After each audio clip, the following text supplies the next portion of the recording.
प्रिय दर्शकों, सादर नमस्कार। वैदिक मीडिया के धर्म जिज्ञासा कार्यक्रम में आपका हार्दिक स्वागत है। मैं हूं आचार्य चंद्रधर मिश्र। नवरात्रि क्यों महत्वपूर्ण होती हैं और नवरात्रियों में देवी दुर्गा की उपासना, चंडी पाठ क्यों करना चाहिए? पहले हम ये जानते हैं कि नवरात्रि कितनी होती हैं। सब जानते हैं, 2 नवरात्रि प्रमुख रूप से मनाई जाती हैं। एक आश्विन शुक्ल पक्ष में, जिसको शारदीय नवरात्रि बोलते हैं, और दूसरा चैत्र शुक्ल पक्ष में, जिसको वासंतिक नवरात्रि कहा जाता है, जब नया संवत्सर आरंभ होता है। 2 नवरात्रि और होती हैं जिनको गुप्त नवरात्रि बोलते हैं। एक आषाढ़ शुक्ल पक्ष में और दूसरा माघ शुक्ल पक्ष में नवरात्रि मानी जाती है। ये दोनों गुप्त नवरात्रि होती हैं। देवी के साधक इन दोनों नवरात्रियों में भी खूब भाव से देवी की साधना करते हैं। और जो 2 प्रकट नवरात्रि हैं, शरदकालीन और वसंत ऋतु में, इसमें सभी देवी के भक्त अपने अपने घर में बड़े श्रद्धा भाव के साथ जौ बीजते हैं, घट स्थापन करते हैं अर्थात कलश की स्थापना करते हैं और दीप प्रज्वलित करते हैं। कई लोग अखंड दीप जलाते हैं 9 दिनों तक, देवी दुर्गा की उपासना करते हैं, चंडी पाठ करते हैं और नवरात्रि के अंतिम दिनों में, अष्टमी या नवमी को, अपने कुल परंपरा के अनुसार यज्ञ, हवन और कन्या पूजन करके नवरात्रि की समाप्ति करते हैं। इस प्रकार ये दोनों नवरात्रि, शारदीय और वासंतिक, अत्यंत महत्वपूर्ण समय होता है।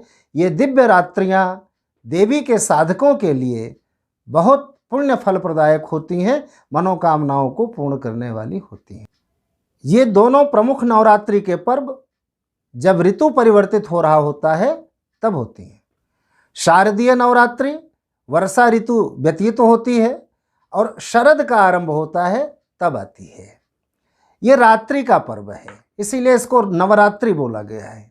अर्थात रात्रि में भगवती की उपासना, भगवती का जागरण अत्यंत महत्वपूर्ण माना गया है नवरात्रि के समय में। ऋतु परिवर्तन के साथ ही प्रकृति में अनेक प्रकार के परिवर्तन होते हैं। वर्षा ऋतु में जो भीषण गर्मी से तप्त लोग थे, शरद ऋतु आने के बाद जब शीत गिरने लगती है तो हल्की हल्की सर्दी महसूस होने लगती है। उस समय हमारा शरीर, हमारा मन, हमारी बुद्धि, हमारा संपूर्ण अंतःकरण प्रकृति के साथ जुड़ने के लिए तैयार हो जाए। इसलिए 9 दिनों तक चलने वाले नवरात्रि महापर्व में उपवास, पूजा पाठ, यज्ञ और रात्रि जागरण की परंपरा बनाई गई। नवरात्रि में उपवास, व्रत अर्थात कम और सुपाच्य आहार ग्रहण करने से हमारा शरीर अस्वस्थ नहीं होगा। प्रकृति के परिवर्तन को हम आत्मसात कर पाएंगे।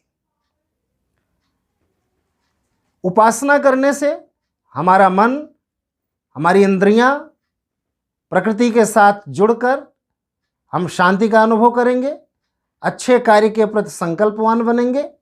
और रात्रि में जागरण करने से, क्योंकि जब ऋतु परिवर्तित हो रहा होता है तो रात्रि का जो तापमान होता है वो थोड़ा ज़्यादा गिर जाया करता है शरद ऋतु में, और उसको हम आत्मसात करके आगे आने वाले शीतकाल के लिए तैयार होते हैं।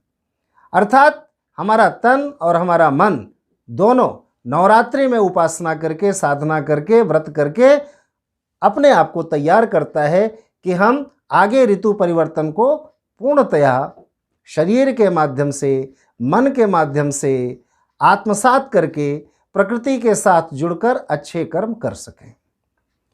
वासंतिक नवरात्रि में भी शीतकाल व्यतीत होती है, वसंत ऋतु चल रही होती है, आगे ग्रीष्म ऋतु आने वाली होती है, तो हम अपने शरीर और मन को तैयार करते हैं।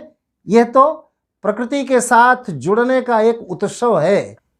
उपासना का, साधना का एक ऐसा काल होता है नवरात्रि का समय, जिसमें हम मन से और शरीर से पूर्णतया प्रकृति के साथ जुड़ते हैं, सामर्थ्यवान बनते हैं, शक्तिशाली बनते हैं, जिससे कि हमारे सारे संकल्प सिद्ध हो सकें। नवरात्रि में जो हम देवी की उपासना करते हैं, वस्तुतः वो प्रकृति की ही उपासना है। प्रकृति से जुड़ना है। हमारी इंद्रियां, हमारा मन, हमारा शरीर पूर्णतया स्वाभाविक तौर पर प्रकृति के साथ जुड़ करके पोषण को प्राप्त कर सके, इसके लिए नवरात्रि में उपासना और व्रत तप करने का निर्धारण किया गया है। भगवती दुर्गा की ही उपासना नवरात्रि में क्यों? हम सबने भगवती दुर्गा का चित्र देखा है।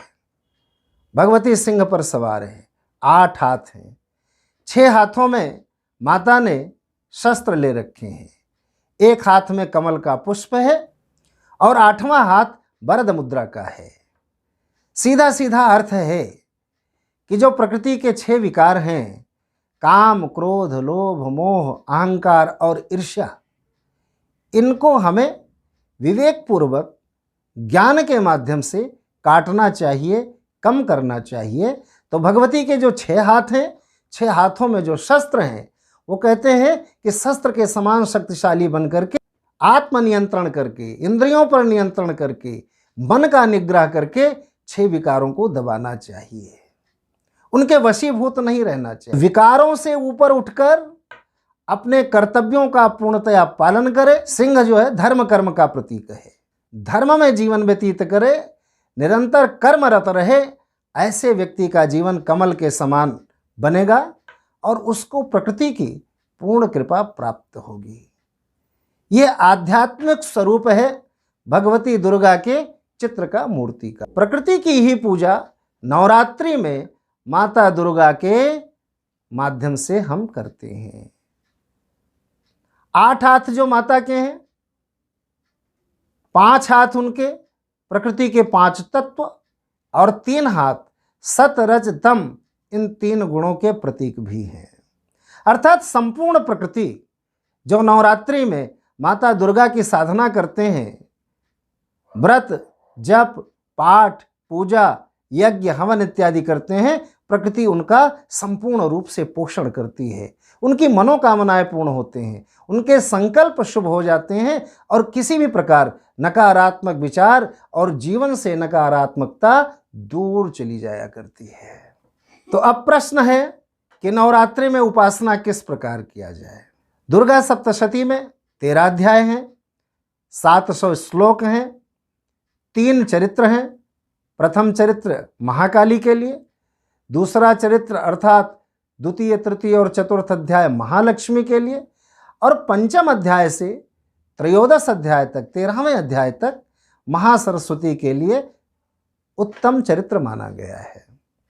इन तीनों चरित्रों में तीनों देवियों का, महाकाली, महालक्ष्मी, महासरस्वती का स्तोत्र है, पाठ है, जिसको करके भक्तजन माता के साथ जुड़ते हैं। या ये कहा जाए कि इच्छा, क्रिया और ज्ञान तीनों शक्तियों को संतुलित करने का, प्राप्त करने का अवसर नवरात्रि में है, जिसको हम दुर्गा सप्तशती के पाठ के माध्यम से, चंडी पाठ के माध्यम से आत्मसात करते हैं, प्राप्त करते हैं। महाकाली, महालक्ष्मी और महासरस्वती तीनों शक्तियों का जो सम्यक स्वरूप है वही चंडिका है। दुर्गा सप्तशती का पाठ इन तीनों देवियों की आराधना का माध्यम है, इसलिए उसे चंडी पाठ कहा जाता है। पूर्ण रूपेण दुर्गा सप्तशती को गुरु के माध्यम से पढ़कर शुद्ध शुद्ध उच्चारण भी हो, स्थिर मन वाला व्यक्ति हो और बैठ करके एक आसन में पाठ कर सके तो अति उत्तम है। अन्यथा कुछ चरित्रों का पाठ कर ले, मध्यम चरित्र का पाठ कर ले। यहाँ तक कहा गया है कि 9 दिनों में पूरी दुर्गा सप्तशती का पाठ कर लिया जाए तो भी चंडी पाठ का पूर्ण लाभ प्राप्त होता है। जो लोग संस्कृत नहीं पढ़ सकते, उनके लिए माता के किसी भी एक छोटे मंत्र को सीख करके, बीज मंत्र को सीख करके उसका जप कर लेना चाहिए।